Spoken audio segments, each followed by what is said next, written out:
Man, I really appreciate you doing this. No problem. I can but imagine how busy you must be Yeah, as it's not a that bad. city council person. I'm Um, actually at school. okay, it's great.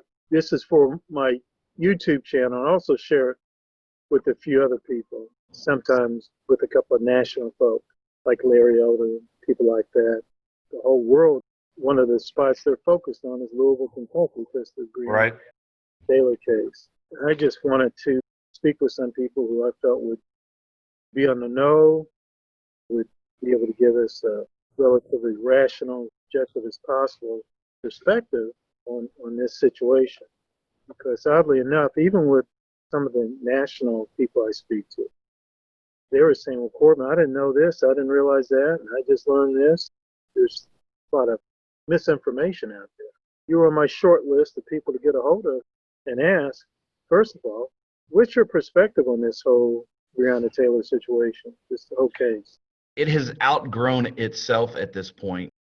So when you ask for my perspective, I have some thoughts on bits and pieces from a professional standpoint. And I guess I have a perspective on all of it from almost a personal standpoint. I was aware of the events that occurred right after they happened. Before it even made the news media, the media did not cover this event the night that it happened. I'm sure they covered it as in officer involved shooting, those kind of things, but it wasn't about the scope of the whole investigation. And the fact that we, at the time, shot an EMT for the city of Louisville. It was only later that we found out she's former and that she was dismissed. So you want some perspective on a personal level. As a guy who spent 26 years in the emergency services, it's somewhat disingenuous to continue to show her in the picture with her uniform. She couldn't make it in that service, and she did not leave willingly. So it's not as if she moved up a career chain or anything like that. That's good when you can have folks that work their way up the ranks. And I'm not saying that from a blame the victim. I'm saying you asked for my perspective. Well, that was one of the first things. We're showing this young lady in her EMT outfit. Oh, that's terrible. But then why I got my attention is because several EMTs, again, after my time in the emergency services and then now my time on the council, I was contacted going, the police shot one of our EMTs kind of comment. That caused me to do enough investigation to contact David James, the president of the council, and go, this is big time. This is sad. People are going to talk about this, not even knowing that it was going to balloon into the global thing that it is today. But that we have a problem, David. And as usual, whenever there's a conflict or a controversy, the mayor denies everything. I called the deputy mayor and said, this is a big thing. You all need to come out and tell everybody what happened. Because right now we're hiding, and we continue to hide, and we continue to hide, and we continue to hide, right up until it took civilians protesting in Jefferson Park to make it a thing. And we denied everything. And I'm like, this is a mistake. But just like with the Boy Scout scandal, he stuck by the police chief. And I'm like, this is craziness. And then finally, when it becomes the mayor's idea, he fires the police chief and blames the police. Now going as far as denying that anything ever happened to holding a press conference where he calls them murderers. So my opinion of the mayor on this case from beginning to end, take politics and political parties out of it, and the fact that I was part of the group that would like to have had him impeached or have him resign. But take all of that aside, I don't think there's anyone on either side of the aisle. I don't think there's an independent evaluator out there anywhere who would say he's done a good job with this. Right down for denying it for 6 weeks and then not doing anything to resolve. And I'm not even talking about the riots or the boards up downtown or any of that. I'm talking about the situation just the way it was, because as you've probably seen in some of the more recent videos, it is quite obvious that police procedures were not necessarily followed on the body cam footage that has been released as of late. That right there would have been grounds for some sort of suspension and or firing, which might have satisfied a whole lot of folks early on, therefore avoiding months and months of protest and destruction downtown. Let me stop you right there for Some of my listeners know too much about Louisville politics. First of all, you're a member of the Republican Party. You're on this city council. How long have you been on the city council? 18 years, going Metro on 18. Council, 18 years. What's the district you represent? Southeast corner, mostly the neighborhood known as Highview, runs roughly from Hurstburn and Fagenbush near GE and Mercy, Okay. So, runs south to Bullitt County, and then from the Jefferson Mall east a little bit. so you hear about this and you're saying, this is not good. So you went to David James. He is the president of Metro Council. Is that correct? Is the elected leader of our council. We're going to have a little mini civics lesson that doesn't give him any extra power above and beyond a regular council person. Okay. We essentially elect a council person to run the day-to-day operations. The benefit to them is they get to call themselves president, and maybe it looks good on a resume. Like I said, there is some managerial role that they have to take, and it's because they have to be down there every day. And like I said, our common staff, even security in the building, stuff like that, whether the roof leaks or not, that's all under the purview of the president. But as far as authority or jurisdiction above and beyond any other council person, we're all kind of equal in that You're all regard. equal. But because he's a former police officer, and because by virtue of being the president, I guess he's also the designated liaison to the mayor's office and the police department and anyone else. And he and I are friends. I went to him and said, David, this is going on. Right. He's a member of the Democratic Party. So you didn't let party politics keep you from, I want to go to the president here and express my concern. You also went to the deputy mayor. Mary Ellen Weiderwall. You brought it up with him, That's her. her rather. How would you sort of evaluate their response initially? Well, David was very much concerned, and I know he made a few calls on his own. I do not know what happened on the mayor's side of the street after I called Ms. Weiderwall. They certainly didn't come out in public, and that was actually my advice. Someone needs to hold a press conference and say, we had a warrant, we went looking for someone, our officers took fire, they returned fire, this young woman was killed. That did not occur. And then the rest of it has been made pretty much played out on the national news for the last 6 weeks. In a sense, you're sort of like a full disclosure advocate from the get-go. Would that be And accurate? using the word advocate, I think that might be a bit extreme. I'm a big fan of transparency, which this mayor professes and fails to practice a lot. And I'm also one of those that thinks you need to address things when they happen. Because when you don't address things when they happen, people think you're covering things up, which we have learned we were. Right down to the point that, no, I'm not going to allow my staff to testify in front of the Government Accountability Committee, and I'm going to sue the Metro Council so they don't have to. That kind of stuff, which that's a whole nother side. When I talked about this thing growing, that's another issue. The Metro Council just wanted to hear from the police chief and the public safety director and so on, and the mayor sues us. They can't come talk, which is just insane. We're all on the same team. We would like to do what's best for Louisville. You just dropped a heavy hammer there. I think a lot of people didn't have that information. And I'm not trying to hammer on the mayor or be negative towards the mayor or anything, but help me to better understand. You seem to be a little upset or disappointed in how the mayor handled it, but you're not just saying disappointed in the way he handled this particular situation, but others. Is that correct?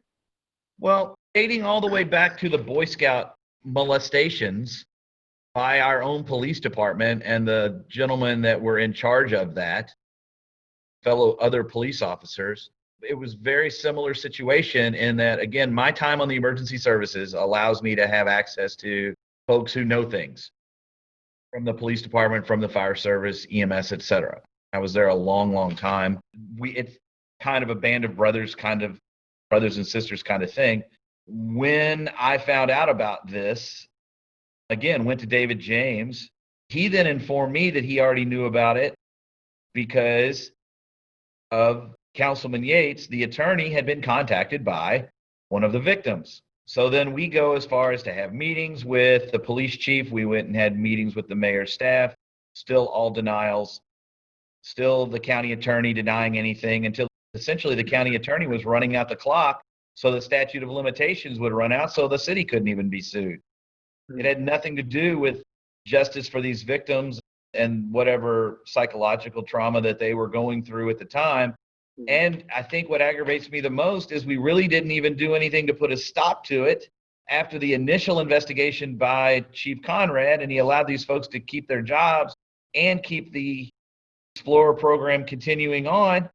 So not only did we not do anything, we actually allowed the molestations to continue after we knew about them because we didn't want to admit that we knew about them. And it wasn't until the lawsuit came out that the mayor then disbanded the Explorer program. And if for anybody who doesn't know, the Explorers are a career-based Boy Scout program where instead of going and camping in the woods and doing those kind of things, it's career-based. They have arrangements with different organizations to teach you about future careers. It's a little for older scouts and that kind of thing. You don't even have to be a scout. You just sign up for that program.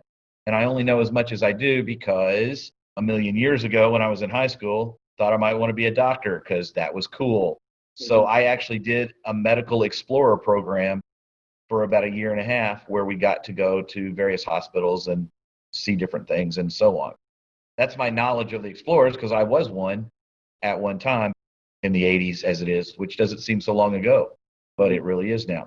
Anyway, so you asked me why I kind of get aggravated when I start talking about the mayor. He just has a history of this. It's like, admit we made a mistake. Maybe if you admit we make a mistake, it doesn't cost us $12 million. Maybe if you use the tools in front of you, then we don't have to take it to the Attorney General's office where his investigation has to start from scratch. Maybe we let the county attorney who gave it a pass. Michael Connell said, yeah, I don't want to deal with this. And then you have the Commonwealth's attorney's office with Tom Wine, who's, yeah, I'm going to conflict myself out. Oh, he's just a chicken. He doesn't want to have to deal with it, even though he had the legal authority as well. Being the Commonwealth attorney in Jefferson County, he could have easily investigated these police officers and done whatever he sees fit. So no, they pass it off to the new guy in Frankfurt because they know better than to want to touch this hot potato. Then we get the results we had from last Wednesday, which is he follows the law. The law says these gentlemen were fired upon, these police officers were fired upon, they are allowed to return fire with, in this case, tragic results. But from a legal standpoint, even the former attorney for the NAACP here locally said, from a legal standpoint, they didn't break the law. But at the same time, when you have the police officer sending out an email going, we did everything legally, morally, and ethically correct, I'm going, all right, I'll give you legally, not sure morally, shooting people who didn't do anything to you necessarily makes it right. As much as I'd like to be tough on crime, I'm thinking police officers going all Judge Dredd in the streets is probably not the way to go. For some of my non-Louisville listeners, you had made reference to local NAACP. You were referring to Aubrey Williams. I believe that's whoever in the paper the other day. I don't remember the name as much as I remember the title. It was Aubrey Williams. I think he had served in the Kentucky legislature at one time, and he's a brilliant attorney. I think he's defended a lot of criminal cases and all. But yeah, Aubrey Williams is the person you're referring to. I was going to ask you your perspective on Daniel Cameron's handling of the situation. From what you can see, do you think he's done the right thing? He handled it properly? Because he's getting a lot of public heat, but particularly from Breonna Taylor's family. Well, I think Breonna Taylor's family wanted a specific result, and I don't think they were going to get that even from the beginning. Now, is it a loophole in the law that a police officer can accidentally shoot an unarmed woman who happens to be in the room with a gentleman who's shooting at police and not be charged? I don't know. The question that I would have for myself is, could Corbin Seavers, who walks into a room and is fired upon by someone else and he returns fire and accidentally hits her, do you have the same protections under the law? And I don't know the answer to that. But either way, police are specifically protected. If they are fired upon, they may fire back. So do we need to change that? Is there a change by the state legislature that needs to occur in this regard so that you can bring criminal charges? Perhaps, but at the moment that doesn't exist. Therefore, I think from a legal standpoint, as I read the law, and that's coming from a council person and school teacher, not a lawyer, so who knows what I'm reading, if it's correct or not. He probably did the right thing. Now, the other piece of it is all these grand jury recordings that are going to be released. He didn't object to any of that. I don't think they're going to redact a whole lot. If they do, then even I will be a little bit suspect. I was under the impression the grand jury could have, on their own, brought charges against the other two officers, Mattingly and Cosgrove, just based on the information that was given to them. They don't have to do just the recommended charges that Attorney General Cameron gives to them. They get to look at the big picture and say, hey, Cosgrove and Mattingly deserve something. We're going to charge them with this. Now, assuming that it is normal, everyday lay people who are on the grand jury, who get jury duty notices just like everyone else, and of no particular expertise in the law either, I'm going to assume that they would have to have been instructed in that regard by the Attorney General and or the judge presiding over events to say, listen, this may be what Attorney General Cameron recommended, but if you see any other charges that you think are necessary, and even if you need to come back and ask questions if that's an appropriate charge, you do so. This is what you can do. These are your powers.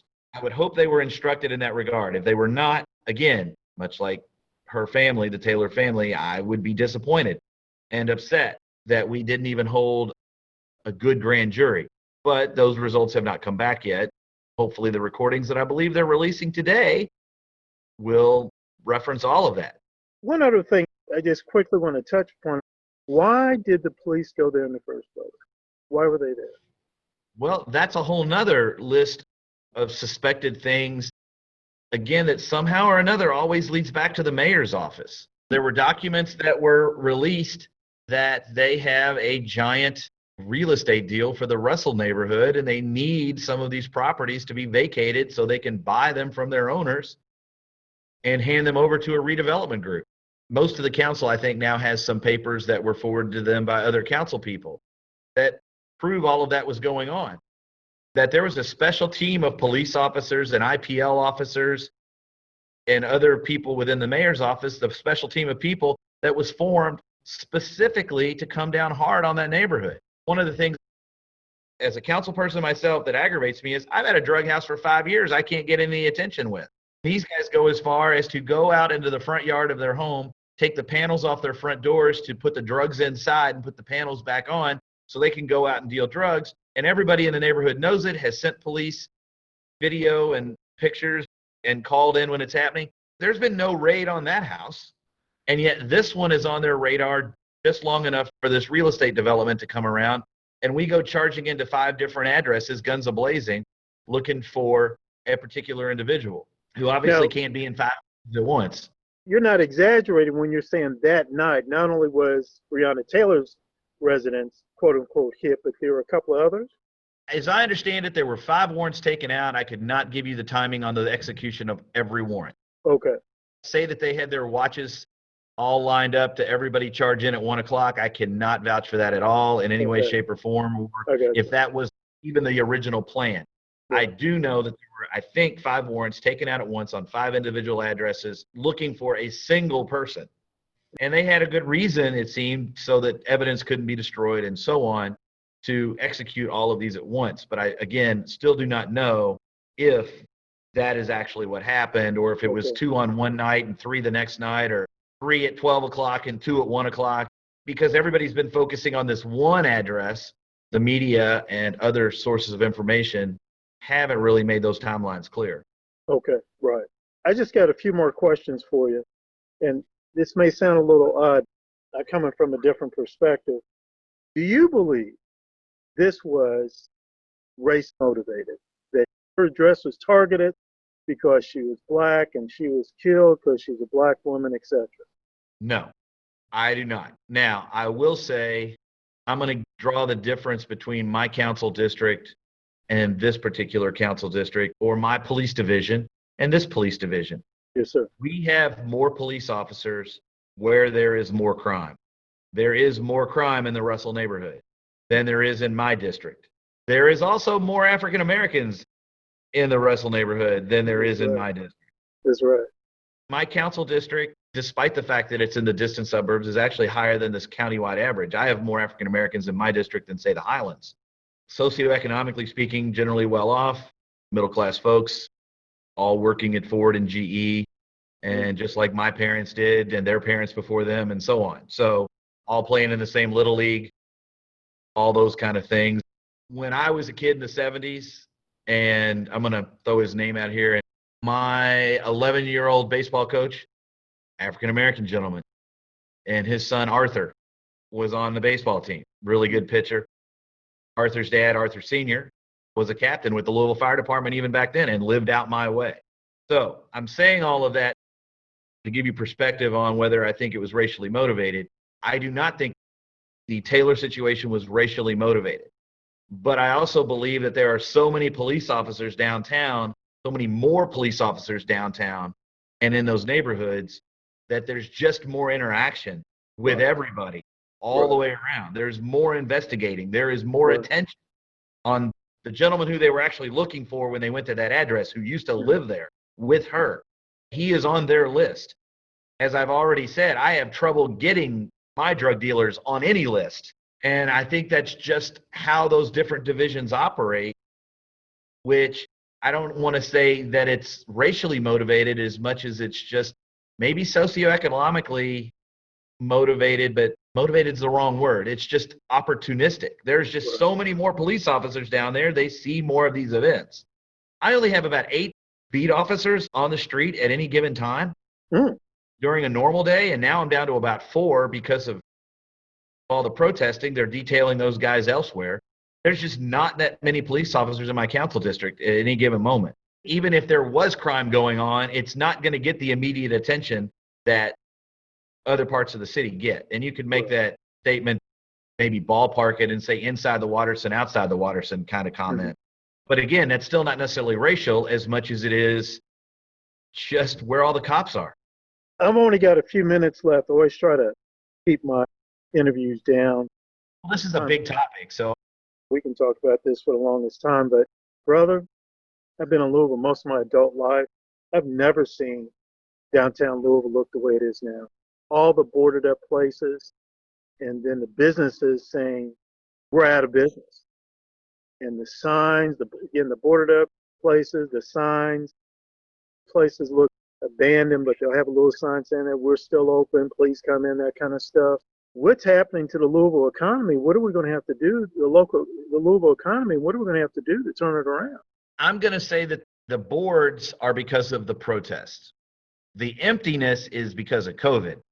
I can't blame that necessarily on any one individual. COVID came and everyone who works in the Humana building heads home to do their digital work. Everyone who works in the Aegon/Mercer building goes home to do their work. PNC building, same thing. All of the office folks from downtown are now working from home in the distant suburbs or wherever they live. That then cascades into nobody eating lunch. So the little restaurants that break even on lunch, they turn a profit if they stay open for dinner. Most of them, the little restaurants, so if you notice, they close about 3 o'clock because nobody else is down there after everyone goes home. And then all the support services, gas stations, etc. It's just a big wave after wave. And that's all because of COVID. So now COVID starts to wind down, but social unrest starts to pick up. Anyone who was thinking of coming back downtown is now rethinking that, well, we've been reasonably successful working from home. We can do it a little longer. And then once you break the first window, putting up boards is easy. And there's no point in taking them down until Humana comes back to work and Aegon and Mercer come back to work and so on. Even the city folks, City Hall is empty. I don't know how I can sit here as a city councilman go, hey, we all need to go back to work. When City Hall and the courthouse and all the government offices aren't even coming back to work. So I would be very hypocritical to make that statement that everybody should come back to work, because whoever the leaders are of our council and of the mayor's office and of the courthouse on the other side of the street, They're not making their employees come back to work. I agree with you. I've never seen a city like this, and I've traveled a lot of places, third world nations, etc. And I've never seen downtown look like this. Like I said, this got started because of COVID. The emptiness was because of COVID. The boards are because of the vandalism. And now they're both kind of feeding off each other. I think some of these offices would have come back to work and maybe made some COVID accommodations to get people back to work. Excuse number two is the social unrest. Why put people at risk? Why put people's cars at risk just driving downtown? It's just not something they need to do. Until we can end the protesting, probably 100%, and maintain it, I don't think downtown will ever recover. I don't think anybody will ever come back. Just not going to happen. Either that or they'll have to hire their own private security to protect their own employees. Because even the hotels are going, we can't protect our employees. We cut it back as minimum as we can. I hate to hear that, brother. I hate to hear that. I really do. Yeah. There are long-term restaurants that are leaving. I hear Vincenzo's is bailing on. Get out of here. And they're moving out east somewhere. They're not closing altogether. They're moving. Moving out. I know the spaghetti factory. I had lunch there the other day after a council thing because I had to go to City Hall. He said they normally do about 150 people for lunch. He said today they had done 7, and I was there at 1 after the lunch rush. So none of those places can stay much longer doing what they're doing. If they don't shut down altogether, they'll just leave for another part of Louisville. Maybe. By the way, downtown Louisville's lost. Like Jeff Ruby's, for instance, we were there for an event. They were packed, not just for the event, but even the dining room were individual tables. They were full. Mm-hmm. I don't know how the Galt House is doing. They have 2 brand new restaurants they've opened up. I don't know how many rooms they have open or occupied. I don't know if their restaurants are doing well at all, but hopefully they'll stick around. It's bad, and as bad as I've ever seen it in my 53 years. So, brother, I appreciate your time today. As soon as I have my guy edit this, I'll make sure that you get a copy. We'll just go from there, and I just can't thank you enough. In case someone like a national radio host may want to talk to you, is it okay for me to send them your email address? Not a problem. You can give them my phone number, I think, if you've got it. I think I do. Yes, I do. Yep. All right, brother. Thank you so much. No problem.